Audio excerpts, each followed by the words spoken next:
Tonight on CTV News at 11:30. We're learning more about that deadly incident Tuesday in which a child was killed. What we do know is that they were walking on private property after exiting a school bus. We'll have more on the investigation now underway.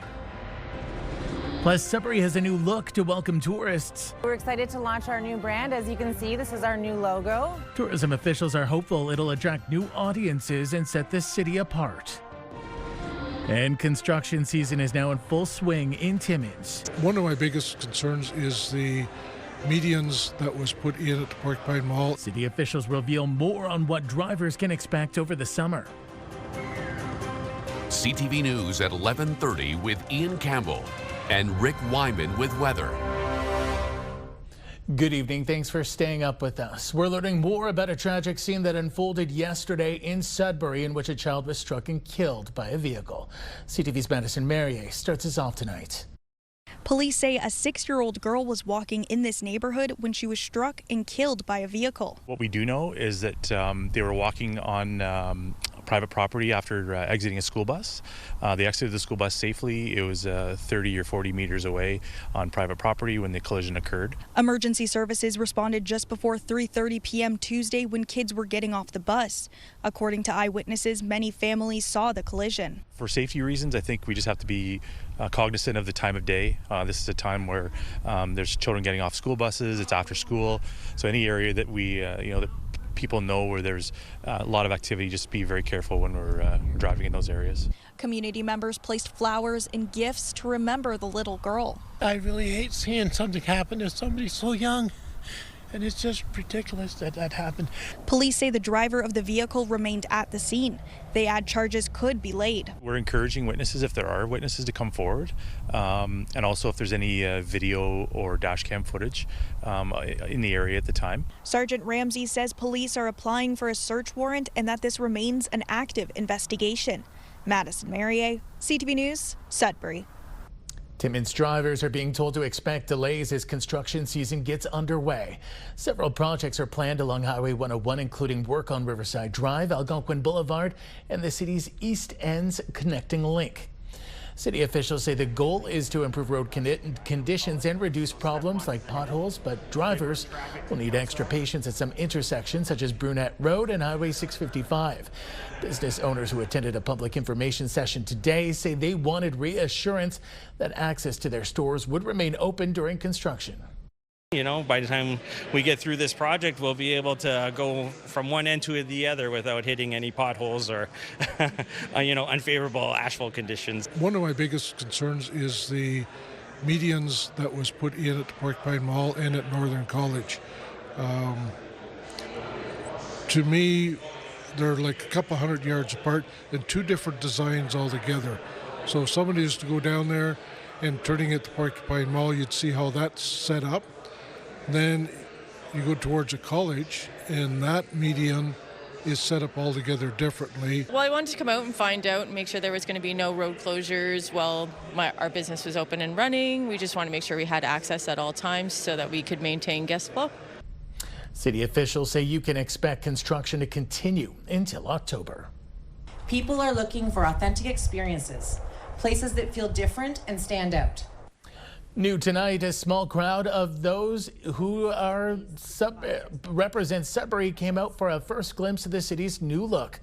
Sudbury Tourism unveiling its new brand tonight and tagline, quote, wildly unexpected. Officials say it's bold, unexpected, and reflects what the city has a whole lot to offer. It's hoping this will go a long way towards setting Sudbury apart while attracting new audiences and visitors to the Nickel City.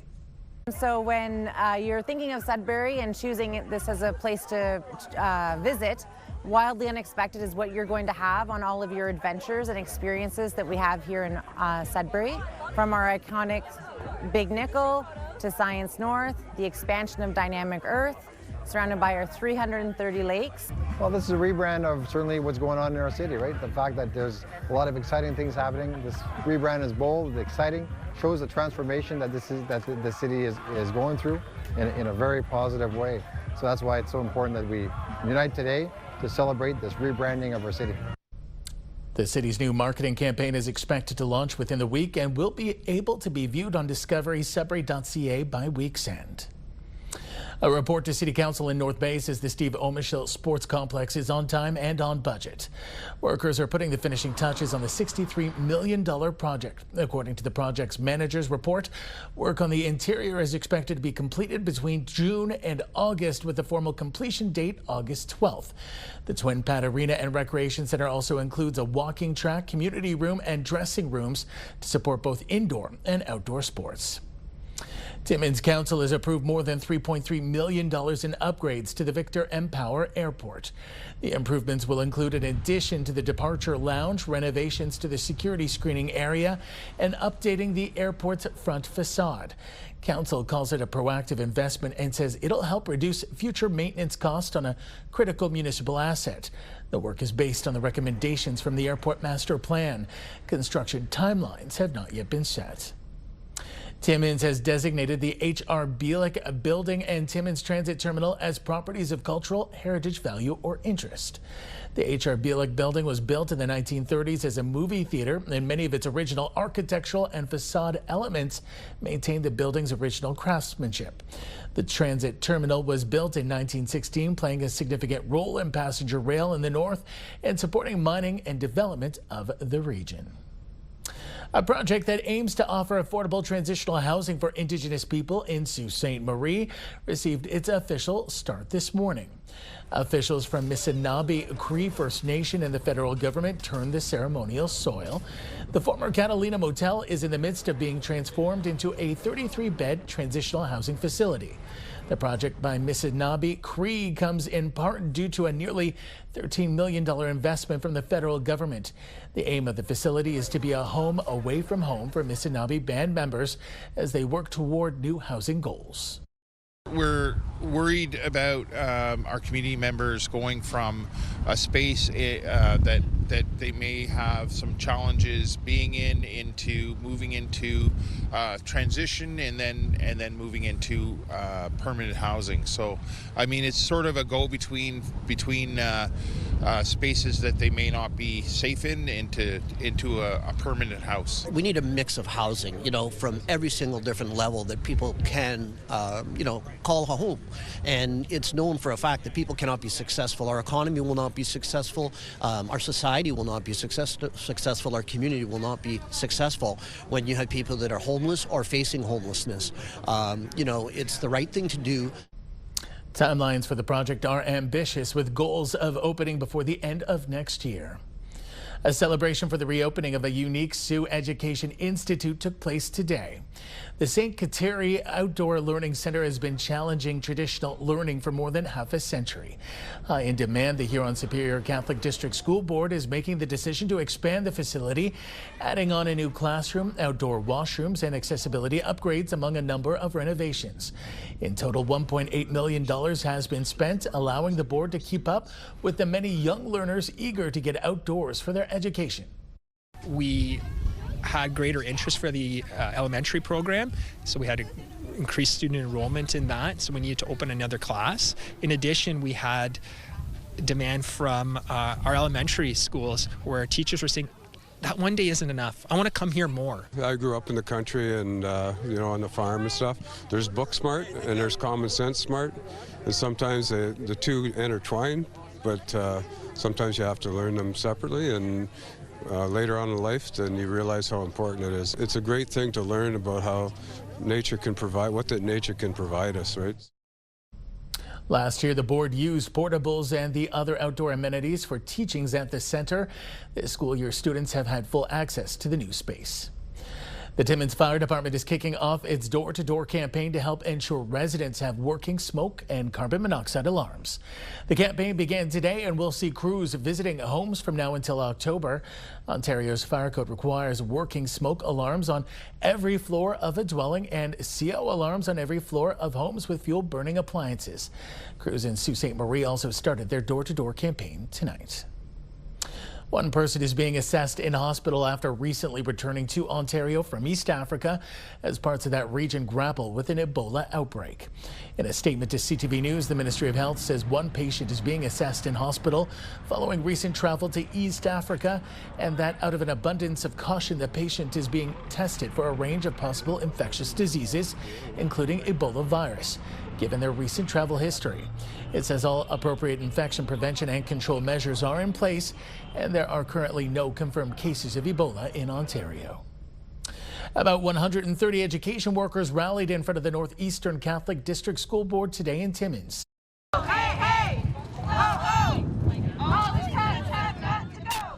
The group includes registered early childhood educators, regulated health workers, paraprofessionals, and lunch monitors, and are bargaining their first collective agreement.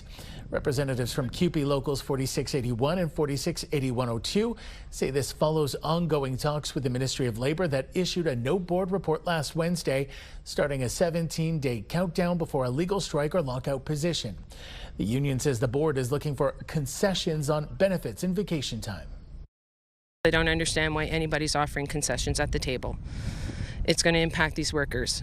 At a time when our schools are already struggling at recruiting and retaining qualified employees, they're offering concessions. It doesn't make it for a very viable workplace. These workers don't want to go on strike. They don't want to have a lockout. They want to remain at work, working with these students that they've developed relationships with. They create safe space for. They help with their student success on a daily basis. They want to stay here and work. They want the board to come back and negotiate a fair first collective agreement without concessions. Members voted 95% in favor of a strike. The Northeastern Catholic District School Board says it remains committed to reaching a fair local agreement and denies threatening a lockout. It says it has requested a no board report to support mediation and is optimistic a resolution can be reached. Time now for a short break here on CTV News. Coming up, Rick will have our full weather forecast. For now, a look at the weather warning we have in place tonight. That area in yellow, most of our broadcast region tonight under a frost warning. Make sure you cover up those plants. A lot of us are going to be hovering at around the 0 mark, and the green stuff isn't exactly going to like that. There are the current conditions. Chapleau and Wawa below freezing, along with Timmins right now. We're seeing some clear skies around Elliott Lake, Gore Bay, Sudbury, and North Bay. Details after the break. When you see it happen, send it to CTV News. Text 10400 from your screen to ours. Text 10400. Are you ready? Are you ready for some frost? We've got frost advisory as issued by Environment Canada right across the Northeast, with the exception pretty well of Timmins, as far as we can tell. Some cooler temperatures overnight, so again, if you planted early, you could be in jeopardy with those plants. Here's our forecast radar issued by Environment Canada, looking pretty good over the course of at least a couple of days. Sudbury Nickel Belt, we've got some sunshine tomorrow and Friday, 14 and 20, but going down to +1 tomorrow evening, picking back up again on Friday. Saturday, Sunday, and Monday, chance of showers all 3 days, 16, 13, and 22. 23 on Tuesday with the sunshine, so it's going to perk up by the beginning of next week. Sault Ste. Marie, Algoma, sunny skies for tomorrow, 13 and 18, -1 tomorrow night's low, by the way. If you're scoring at home, Saturday, Sunday, Monday, chance of showers all 3 days at 14, 17, and 21. 24 Tuesday, sun and cloud, and that's well above normal for this time of the year, which is around 18 or 19. Timmins Cochrane Campus Casing, cloud cover tomorrow, 15, 20 on Friday, sunshine. Saturday, more clouds, 20 as well. Chance of showers Sunday and Monday, 16 and 21. Then it starts to warm up. Tuesday, some sun and cloud at 23, way above normal for this time of the year. Temiskaming Shores, Kirkland Lake, mainly sunny tomorrow at 13, 20 on Friday, sunny skies, 3 days of, well, with the probability of rain in the forecast, 19, 13, and 22. Your chances at 30 and 60%. So again, it gets better by Tuesday, some sun and cloud, and 23. Warmer weather is coming next week, as you can see, 22, 23, and 22 for 3 consecutive days. And a peek now at North Bay, West Nipissing. Sunny skies for a couple of days, Thursday, Friday, 14 and 19, your daytime highs. Chance of showers for 3 consecutive days at 17, 15, and 21. Getting warmer Monday, even better Tuesday, 23 with the sunshine. Again, those temperatures above normal for this time of the year. So, Ian Campbell, you've been wondering about some warmer temperatures and some sunshine. We've got the sunshine coming up. Let's get through this frost advisory, and things will start to get warmer by the beginning of next week. Back to you. Sounds good. Thanks, Rick. Funding Ontario hospitals, the focus of a province-wide tour right now of the Canadian Centre for Policy Alternatives and the Ontario Council of Hospital Unions. CTV's Lindsay Alick has more. The report is titled Failure by Design, Ontario's Deepening Hospital Funding Crisis. We've heard that upwards of 70% of hospitals provincially in the fiscal year ending in March are going to be in a deficit position. So we're seeing a compounding of these deficits and the provincial underfunding. When we see a gap of what the costs are in hospitals at about 6%, rising 6% each year, versus what the provincial government is funding them at, which is up to 4%. The report also highlights the increase in wait times for patients, and that specifically HSN in Sudbury has seen over a 5-year period 90% of patients having their initial assessment in Emerge go from 2.7 hours to 7 hours. This is not to say that frontline healthcare workers and HSN aren't doing their very best, but they are working with constraints in provincial funding. CTV News reached out to the Ministry of Health for comment and was told that the claims made in the report are misguided, saying the government has invested over $100 billion this year alone, including a 4% increase in the hospital sector for the 4th consecutive year to connect people to the care they need when they need it. The ministry adding Health Sciences North funding has increased 44% since 2018. We need to see funding of $3.2 billion spread across Ontario's hospital system to stabilize hospital finances. In addition, we need to see a health workforce strategy that ensures that the provincial government can help support recruitment and retention. According to the report, the Financial Accountability Office of Ontario estimates that $6.4 billion in new healthcare spending is required in 2026-27 just to maintain last year's service levels. Budget 2026 only adds about half that, leaving the healthcare system short by $3 billion in this fiscal year. Lindsay Alick, CTV News, Sudbury. The first students from Ontario colleges and new standalone Bachelor of Science in Nursing programs will soon be graduating. Canadore College is one of 5 northern colleges to offer the degree program. CTV's Eric Tashner has more. Nursing students Samuel Ranger and Megan Lavictoire are spending one of their final times in this lab before receiving their degree. I did my preceptorship out in Ottawa, so the goal is hopefully to move to Ottawa and get a job in the Emerge down there. They both enrolled in nursing at Canadore. The school launched its inaugural 4-year standalone Bachelor of Science nursing degree in fall 2022. I had done a co-op as a pharmacy assistant, always kind of knowing I wanted to do something in the healthcare field. The Ontario Ministry of Colleges and Universities partnered with several colleges, including Canadore, to offer the degree program with a goal of training and retaining more nurses to fill gaps at hospitals and long-term care homes. I think it's great. I mean, everybody got their money's worth in this one. This is a win-win-win all around. Canadore's enhanced nursing program also includes a 3-year bridging practical nursing to the Bachelor of Science program, which Lavictoire took. I was given the opportunity of clinical placement, and then as well as in the RN program, I was given 6 semesters of clinical placement, so a lot of experience. The college has been training nurses for more than 30 years. And faculty within the nursing undergraduate program helped construct the hands-on curriculum. Vital signs, just bedside care, running IV pumps, doing our feeds, learning how to read telemetry. We start their clinical opportunities right in the first semester, which is different than other nursing programs that might not start them until their second or third year. Canadore is hoping to expand its new nursing program. It's working with the province and placement locations so students get the best possible education. Eric Tashner, CTV News, North Bay. Still ahead tonight on CTV News. One Sudbury High School is hoping to take theater goers down the Yellow Brick Road. More on that in a moment.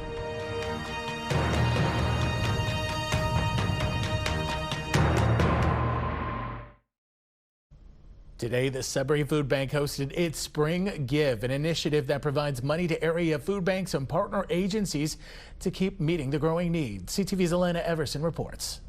Redeemer St. Alphonsus.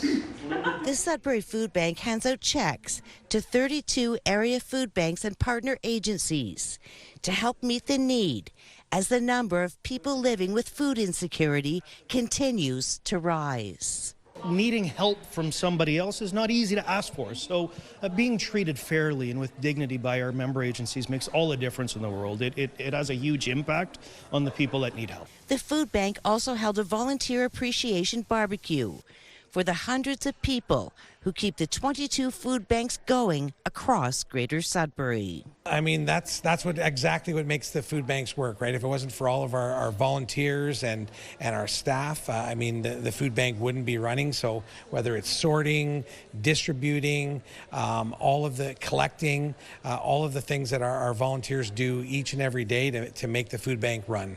At the Spring Give, the Sudbury Food Bank unveiled a new way to donate on the Amazon wish list. This time of year especially, we're seeing the warehouse being really empty, and I think that this wish list will be an opportunity for us to have an influx of food coming back into the warehouse, making it a fun way, and also taking the guesswork out of it from folks that want to help out and they're not sure what we need. The Amazon wish list is the perfect thing for you because you'll be able to pick different price points of options. Officials say within the Sudbury Food Bank system, they saw 576 new users in the first quarter of 2026 alone, highlighting the growing pressures facing individuals and families across our communities. Elena Everson, CTV News, Sudbury. Sudbury High School is inviting audiences to follow the Yellow Brick Road as students present a unique adaptation of a timeless classic.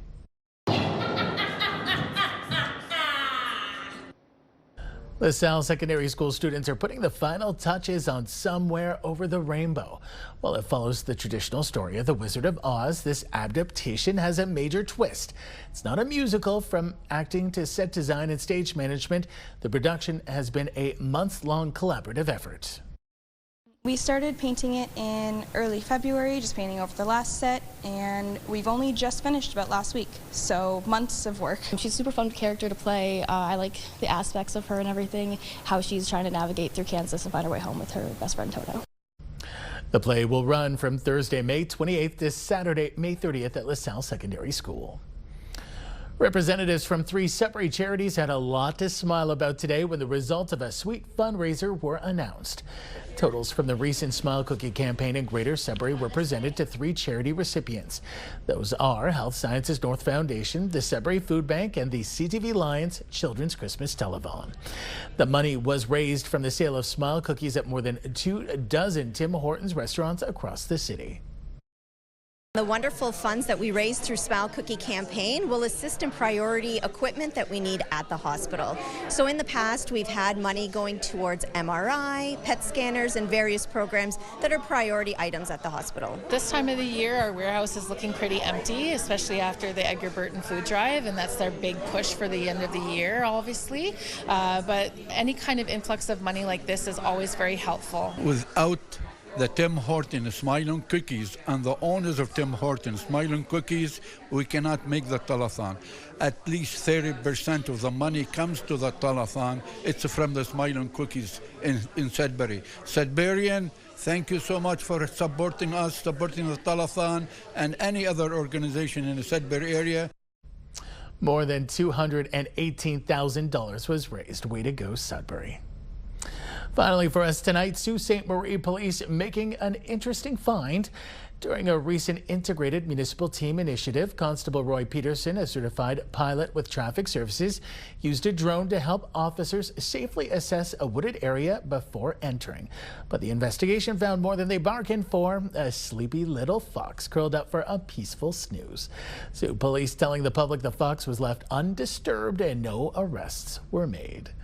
What a cutie. On that peaceful and sleepy note, that takes us to the end of our newscast this Wednesday night. For the latest news anytime, remember you can head to our website, ctvnewsnorthernontario.ca. You can also download our CTV News app. Thanks for watching. Sweet dreams, everyone, and I'll see you tomorrow. Good night.